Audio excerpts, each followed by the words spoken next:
انجماد سیاسی گفتار دو. همونطور که در گفتارهای مربوط به دموکراسی از طریق صندوق رأی من اشاره کردم که اگر گوش کرده باشید توضیح دادم که نمیشه یک سیستم دموکراسی رو از طریق صندوق رأی به وجود آورد و از ریشه از زیربنا اون رو ساخت. بعد یک نیمچه دموکراسی وجود داشته باشه، بعد وقت صندوق رأی یه سری کارهای اضافه و جانبی رو انجام میده و انتخابات یک سری در واقع رنگ و لعابی میزنه به اون دموکراسی حداقل نیمبند ما. باید یه پایه‌هایی از زیربنا و اسکلت بنیان دموکراسی رو بنیان گذاشته باشیم، بعد اون وقت کارهای نازوکاری و روکار اون دموکراسی رو بتونیم مثلا از طریق صندوق رأی و انتخابات برگزار کنیم. در جایی که اصلا ما اسکلتی رو برگزار نکردیم، بنا نکردیم، نمیشه متکی بود به صندوق رأی و اما رو به دموکراسی نمیرسونه و دیکتاتوری با یک لعاب خیلی شیک و پیک و زرق و برق تحویل ما خواهد داد که نمونه‌های زیادی رو در اونجا برشمردم. همین وضعیتی که در اون گفتارهای مربوط به دموکراسی و صندوق رأی و ارتباطش رو بررسی کردم، همونجا میتونیم بگیم که یک همچون وضعیتی و چون رابطه‌ای در مورد برگزاری کنفرانس‌های متعددی در زمینه دموکراسی در کشورهای متعدد جهان از جمله افغانستان و ایران هستش که این کنفرانس ها هم در داخل ایران برگزار میشه، هم در خارج از ایران، در اروپا، در آمریکا، در کانادا و در بسیاری از نقاط دیگه دنیا که ایرانیان مهاجر گرد هم اومدن برگزار میشه و هر سال این کنفرانس ها برگزار میشه و همایش ها با شرکت بسیاری از اساتید دانشگاه و متخصصین و افرادی که مقالات زیاد و کتاب‌های زیادی رو نوشتن در زمینه آزادی، دموکراسی، حقوق بشر و خیلی از فعالان حقوق بشر شرکت میکنن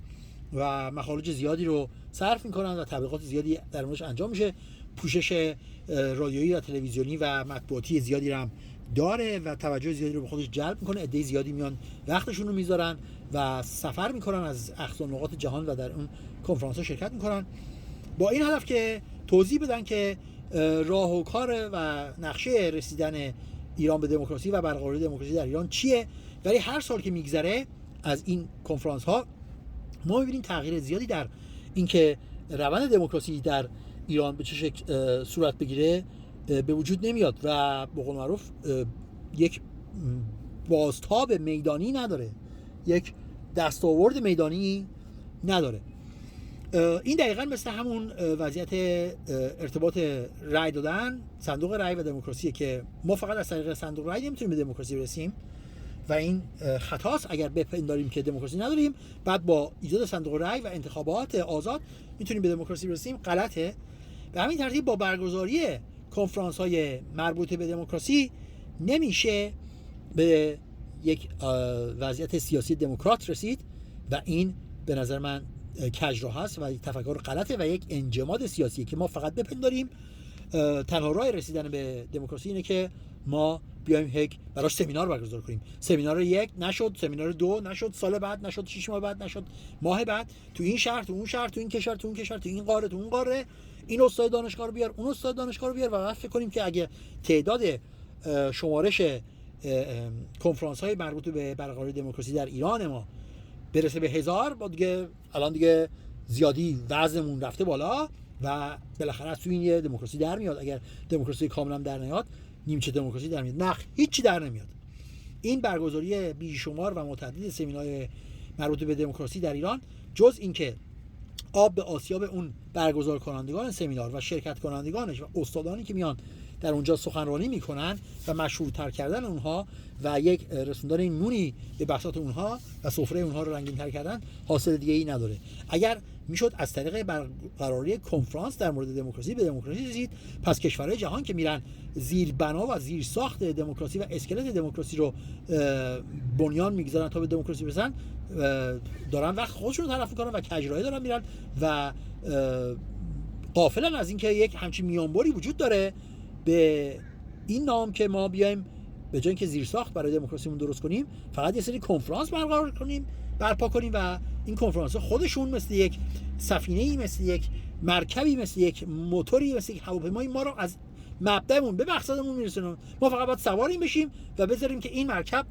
و این سفینه خودش ما رو به مقصدمون برسونه، هیچ کاری دیگه لازم نیست انجام بدیم. نه، این یک تصویر غلط رو و تصور غلط رو برای هم برگزار کنندگان اون سمینار کنفرانس مربوط به دموکراسی، هم شرکت کنندگانشون، هم مخاطبینشون، چه به شکل زنده در اون سالن، چه از طریق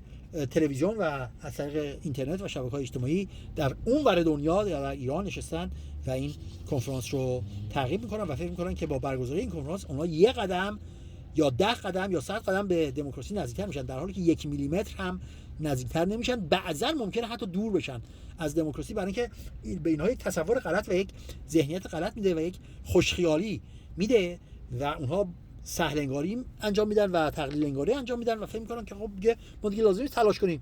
دموکراسی همین بغله، 2 تا سمینار براش میذاریم، نشد سمینار سوم میذاریم، نشد سمینار چهارم میذاریم، بالاخره بعد از 1000 تا سمینار در مورد دموکراسی بالاخره لابد بهش میرسیم دیگه، یا حداقل فاصله‌مون باش کمتر میشه. اینگونه نیست، ما ممکنه از دموکراسی داریم دورتر هم میشیم. با این تصور غلط که فکر کنیم دموکراسی رو میشه با برگزاری سمینار بهش رسید، این ما رو به مساق اون ضرب المثل شطور در خواب بیند پنبه دانه، با حلوا کردن دهن شیرین نمیشه. ما اگه به یه چیزی فکر کنیم و بیاندیشیم، خوبه که یه استارتی برای ما بزنه، یه انگیزه بده، ولی شرط لازم میتونه باشه ولی کافی نیست، کفایت نداره. ما باید بریم زیربنای رسیدن به دموکراسی رو از ابتدا بنیانگذاری کنیم و از زیربنا این رو بسازیم، این بنا رو و اسکلتش رو بیاریم بالا و بسندگی نکنیم که با برگزاری 2 تا 3 تا کنفرانس هر چند وقت یه دفعه، بعضی وقتا ماه یه دفعه ما به دموکراسی میرسیم. اگر اینجوری بود گفتم کشورهای دیگه جهان که این همه سرمایه‌گذاری کردن برای رسیدن به دموکراسی، راه غلطی رو رفتن و وقت خودشون رو طرف کردن و پول خودشون رو طرف کردن. بعد میومدن به جای اینکه اون همه زحمت بکشن، زیربنایی عمل کنن، بیان هی سمینار بذارن برای دموکراسی، که این کارو نکردن. کنفرانس‌های متعدده که ایرانی‌ها برای دموکراسی و رسیدن به اون و پیدا کردن مشکلات و مسائل و راه حل گذاشتن بیشماره و همونجوری گفتم در سراسر جهان در طول 40 و چند سال گذشته که از دوران حیات جمهوری اسلامی میگذره، واقعا اگه بخوایم بشمریم خودش کتاب میشه. از مشهورترین اونها کنفرانس برلین هستش که در اون کسانی مثل احمد گنجی، مهرانگیز کار، شیرین عبادی شرکت کردن و بسیار از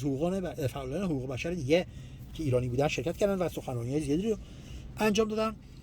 که ما ببینیم که در پایان این کنفرانس جز اینکه یک بیانیه‌ای صادر بشه و قرائت بشه حاصل دیگه نداشت. یک سری انتقاداتی هم به این کنفرانس شد و یک سری افرادی هم در داخل ایران بازداشت شدن به خاطر همکاریشون با این کنفرانس یا شرکت در این کنفرانس و نتیجه دیگه‌ای نداد. به همین ترتیب کنفرانس هایی که هر ساله در سراسر جهان برگزار میشه و خیلی هاشون هم پوشش خبری خیلی خیلی وسیع و گسترده‌ای رو میگیرن و بازتاب زیادی رو دارن و منعکس میشن در اذهان بسیاری از افرادی که علاقه‌مند هستن به این مقولات رسیدن به دموکراسی از طریق برگزاری کنفرانس، هیچ حاصل میدانی نداشته و میتونه فقط دستمایه خوب بشه برای نوشتن یک کتاب یا مجموعه از کتاب‌ها یا سخنرانی‌ها یا مقالاتی که در مورد این فعالیت‌های ایرانیان در خارج از کشور برگزار میشه که فقط و فقط نتیجهش اینه که یه عده‌ای مشهور بشن، یه عده‌ای کار گرداننده سمینار و همایشگذاری و برپایی همایششون ادامه پیدا کنه و چرخشون بگرده و در واقع ما دچار یک معضل همایش زدگی و کنفرانس زدگی میشیم که شاید در آینده من اینها رو به شکل مفصل‌تری در یک گفتار خاصی تحت عنوان همایش زدگی و کنفرانس زدگی توضیح بدم که یک انحراف است و یک ناهنجاری است و یک بیماری است. جز این حاصل دیگه نداره و فقط ما رو به یک انجماد سیاسی میرسونه که ما فکر میکنیم که دیگه کارمون راه افتاده و راه حل رو پیدا کردیم. برای رسیدن به دموکراسی هی کنفرانس بذار، کنفرانس 1، کنفرانس 2، همایش 1، همایش 2 و سمینار 1، سمینار 2 تا این خودش بالاخره حاصل میده و میوه میده و شکوفه میده و ما رو میرسونه نه آخر. نه میوه‌ای خواهد داد، نه شکوفه‌ای خواهد داد، نه برگی خواهد داد و همچنان در انجماد سیاسی ما به سر خواهیم برد و فقط